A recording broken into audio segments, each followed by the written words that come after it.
ایک شہر میں ایک رحمدل بادشاہ رہتا تھا، جس کی یہ عادت تھی کہ روز رات کو لباس بدل کے شہر کی گلیوں میں پھرتا تھا تاکہ وہ دیکھے کوئی بھوکا تو نہیں، کوئی پریشان تو نہیں۔ ایک مرتبہ وہ ایسے ہی گلیوں میں چل رہا تھا، دیکھے ایک مرا ہوا انسان زمین پہ پڑا ہے۔ سب اس کا تماشا دیکھ رہے ہیں، لیکن کوئی اس انسان کے قریب نہیں جاتا۔ تو اس بادشاہ نے پوچھا، جو ایک عام کپڑے پہنے ہوئے تھا، کہ اے اللہ کے بندو، یہ مر گیا ہے، کیا تم اسے نہیں پہچانتے؟ لوگوں نے کہا، پہچانتے ہیں، تبھی تو قریب نہیں جاتے۔ یہ شرابی ہے، زنا کرتا ہے، اس کی لاش کو ہاتھ لگانا بھی پاپ ہے۔ اس بادشاہ نے کہا، حیرت ہے، گناہ اور ثواب کا حساب تو اللہ کرے گا، اٹھاؤ اس کو، اس کا گھر کسی نے دیکھا ہے؟ لوگوں نے کہا، ہاں ہم نے دیکھا ہے۔ اس لاش کو اٹھا کے اس کے گھر لے کے گئے۔ اس گھر میں اس کی بیوی تھی۔ اس بیوی نے جیسے ہی اپنے میاں کی لاش دیکھی،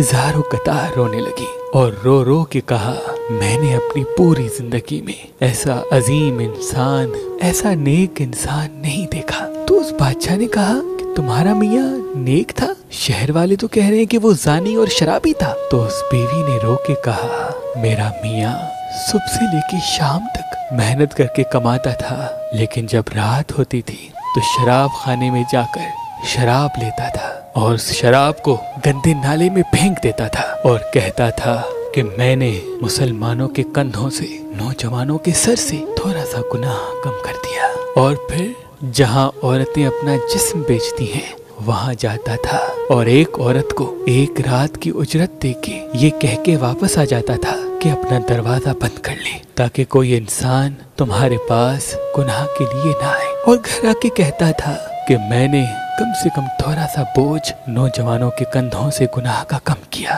میں کہتی تھی کہ آپ کی یہ نیکی کوئی نہیں دیکھ رہا، جب آپ مریں گے تو یہی دنیا والے آپ کو شرابی اور زانی کہہ کے آپ کی لاش تک نہیں اٹھائیں گے۔ لیکن میرا میاں مسکرا کے کہتا تھا، مجھے اللہ پہ یقین ہے، دیکھنا میرا جنازہ بادشاہ اٹھائے گا، دین کے عالم فخر سے میری جنازے نماز پڑھائیں گے اور پورا شہر میرے قصیدے گائے گا۔ یہ سن کر بادشاہ رونے لگا اور فخر سے اپنے محل میں اس انسان کا جنازہ پڑھایا اور اس کے جنازے میں علماء دین، معتبر، مفکر آگے دعا کرنے لگی۔ امام علی علیہ السلام نے فرمایا، کسی کی برائی کو بغیر تصدیق کیے برا کہنے والا اللہ کو پسند نہیں، چاہے وہ کتنا بھی بڑا عابد، زاہد یا متقی ہو۔